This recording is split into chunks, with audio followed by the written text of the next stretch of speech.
Speaking of YouTuber production, what do you guys think about the Watcher controversy? Oh my god, that happened recently.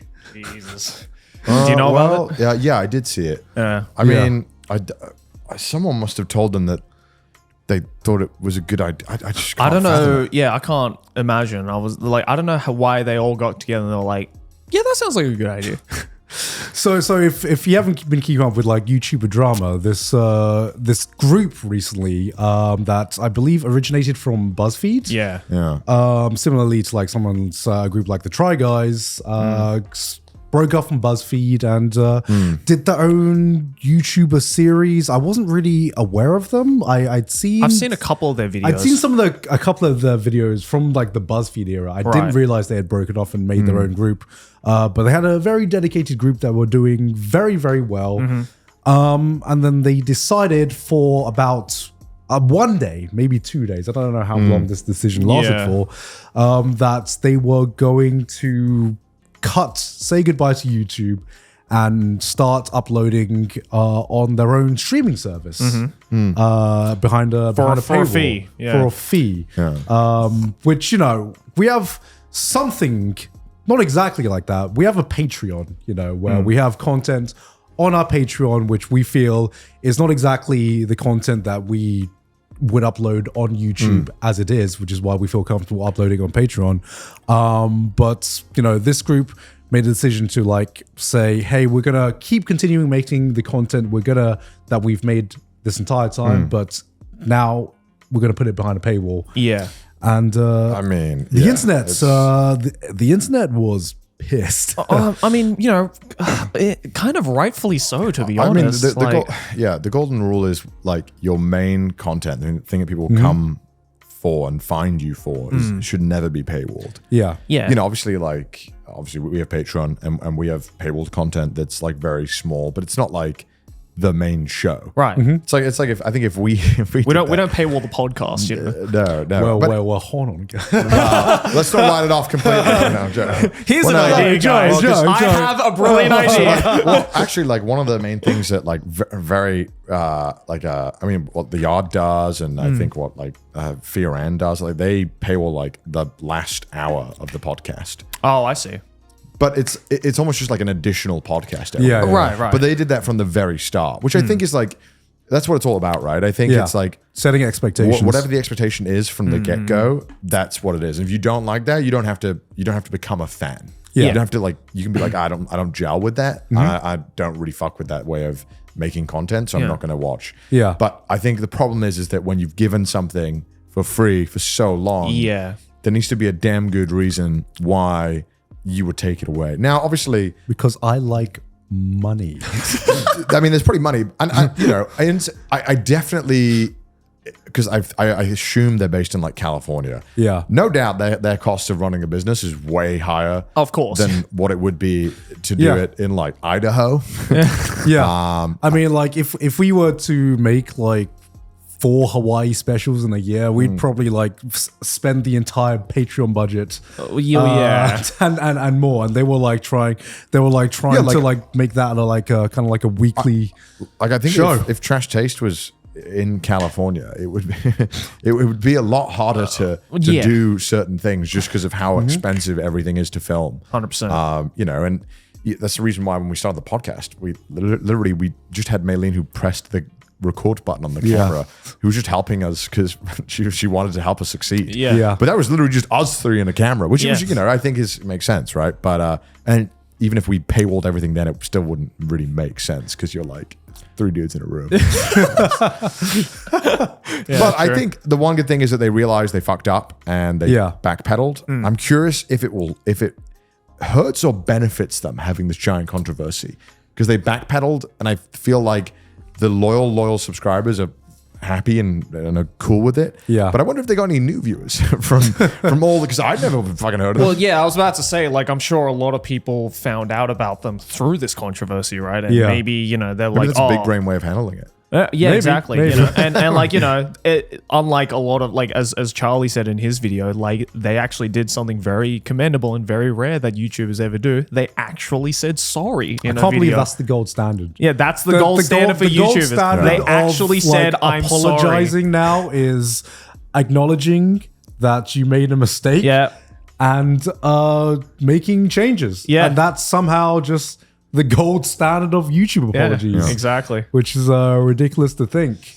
Yeah. I think we've got like a really special thing that we can make content and do it for viewers who can't afford to get to, like, you know, if you or just don't want to go on the Patreon. Yeah. It's really special that we can just upload content and we can make a living.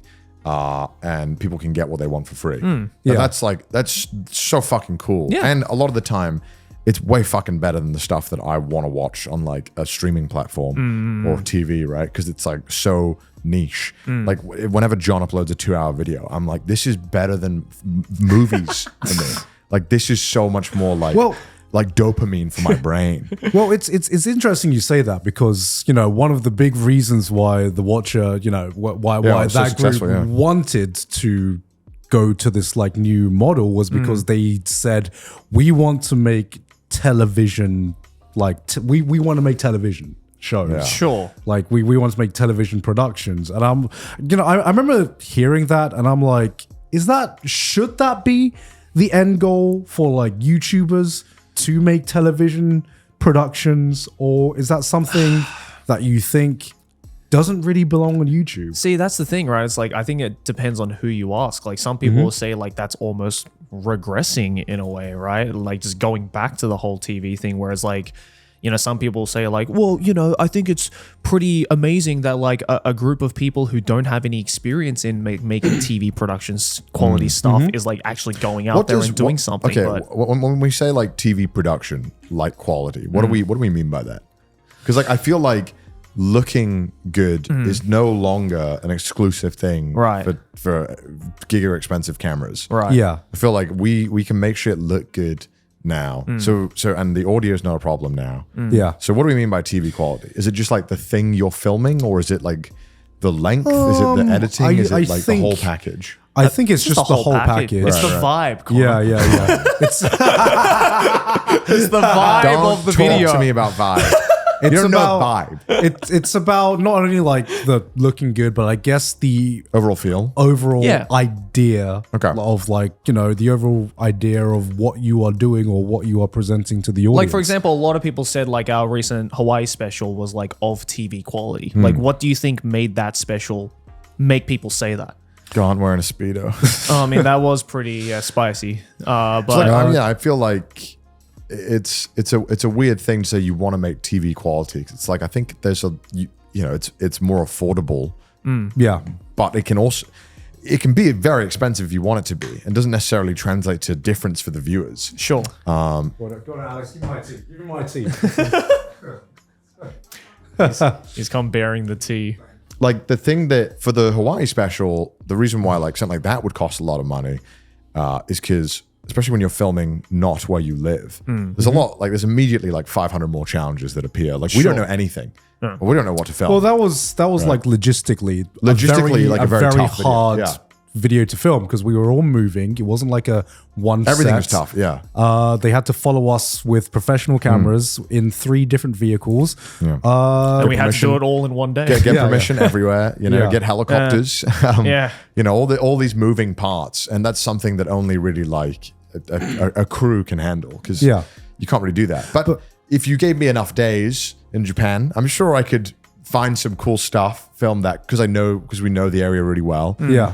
But it's like being able to do it in such a like small amount of time and guaranteed quality and logistically. Well, it's funny because we talk about YouTubers wanting to make TV quality productions, but I feel like even like big high budget films and big celebrities, the kind of like strat is to try and humanize the actors that's recently or like historically have been like put on a big pedestal. Not much known about them, but like you look at something like Dune 2, for example, or Dune, where they have like such a big push on like TikTok and like other different social medias to, you know, let the audience see what these people are getting on behind the scenes, or just having like a more personalized view of them, aside from just seeing them on the big screen. And I think it's interesting that, you know,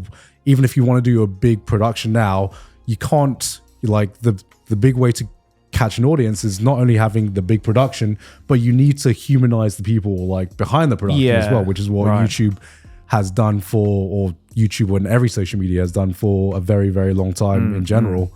And yeah, it's been very, very interesting to see that kind of like switch up, I guess, of celebrity culture, you know, the fact that you do need someone more relatable now. Yeah, it is fascinating because everyone's it's got like, to be relatable at all times. Everyone's got to be so relatable. I guess the era of like celebrity worship is over in terms of like. I wouldn't say so. I think like musical stars are still kind of like that, because we almost like, I think there is an appeal of having some people who, and the reason why they're like worshipped or celebrated, because they are so almost otherworldly. In the fact that you're talking about idols, well, not idols, but like, you know, you think of like I don't know, like the biggest music stars or something. It's like the appeal is that they are this like insane, they are living these insane lives, making all this crazy music, and you know, I think there's something that our human brains are intrigued by when you see someone who's like, I never fly commercial, I fly a private jet and I make music and I travel the world, and so you're like, oh, okay, that's kind of cool. I mean, yeah, but I feel even then, like, say for example, like a lot of like the biggest rappers in the world right now, right, are pretty active on like their Instagram stories and stuff like that. And, I see, but it's still different. Like I feel like the reason why like X Factor or like American Idol stars, because they always give them a very relatable story, and then they win it, and then no one gives a fuck because they're not pop stars, so they're not rock stars, right? Well, the mystique's not there anymore. You need, and I think that level of mystique is almost like, especially in music, I feel like is important almost. And I think social media, even though it's humanized them a bit, I think it's still, because the shit they're still doing is so weird and like unrelatable. Yeah, I mean, I don't know. Like sometimes it's. Sometimes, like you said, you see, especially like a lot more rappers on like social media now, and when you see like rappers beefing with each other, I'm like, this actually ain't too much different to like YouTuber beef. Did you see that? The Kanye tweet? Did you see this? No, what was it? Okay, so backstory right now, Kendrick Lamar. I don't follow. Okay, Kanye. so right now, Kendrick Lamar, J. Cole, and Drake, three of the biggest rappers in the world right now, they're beefing, right? So Kendrick hates J. Cole, hates Drake. Or some shit? Yeah, but like this time they went like fully in. Okay. J. Cole took an L, unfortunately.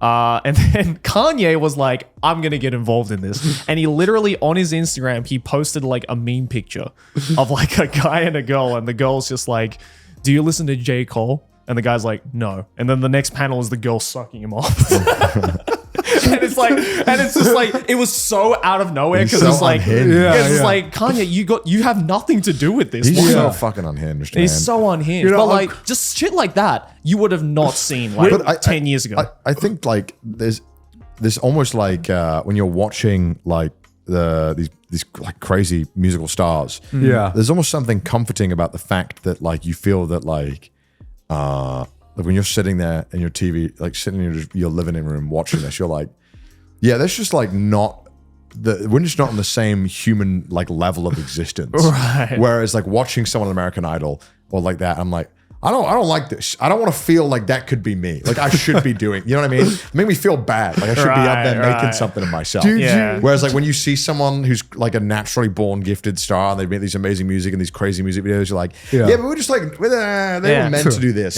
He's on another planet. You know, I think there's that kind of aspect too in a weird way. Fair. I don't know how to explain it. Does that make sense? I don't know. I get what you mean. I get what you mean. Like we like this mystique of people who are like, this is them. Yeah. But like I feel like that barrier is like breaking down. It is. Because I remember the exact moment. The first time I felt this way was, you know, with like big like sports stars, and I remember like the first time feeling this way was just like it was actually. Do you remember like the ALS Ice Bucket Challenge? Yeah. Where it was like seeing all these celebrities like just filming on like shitty phone cameras about doing this thing. I was like, I have never seen this face not in like HD 4K whatever environment they've been in, and just like seeing them on like the shitty like 10 like not even 1080 like 480 pixelated phone camera doing like Ice Bucket. I'm like, oh, okay, they're actually like a human being, which my mind knew, but it didn't like, so it didn't feel that way because of like the way I'd seen them portrayed in media. And now we're getting to like, do you reckon in like 10 years we're gonna see like presidential candidates like slagging each other off through memes on Twitter or some shit like that? Isn't that already kind of happening? That's what isn't that happening? I'm pretty sure that's happening. I don't know if it probably is already happening somewhere down already, like. We're gonna see presidential candidates like making like diss tracks on one another. Did Biden or something post the meme or something? Yeah, he posted the laser eyes meme. Oh, he did. He did. Oh my god! Like sold a cup with it. Yeah, it's really weird. It's very, very weird. Oh my god! Jesus Christ! Memes just taking over. Oh my god! Yeah, this is very odd. Very odd. This is like the odd future we're in now, where memes have just become an important part. Memes are going to become ratio people, right? Like, that's what you do, man. It's memes are going to become an important part of history, and yet, no matter what, the one thing that will always prevail through is just cat videos. There's cat videos. I feel like has transcended time and space. Yeah, cat videos are in now again. Yeah, they're in now again. They're back. Were they ever out? I feel like they're more in right now. More in than ever. More, I don't know, more in than they have been for a while. Have you seen the recent meme trend of like using cat like reaction images to break down history and that's really good. It's really good. It's the one where like whenever there's like something traumatic that's happening, there's a cat that's just going like oh yes, I have seen.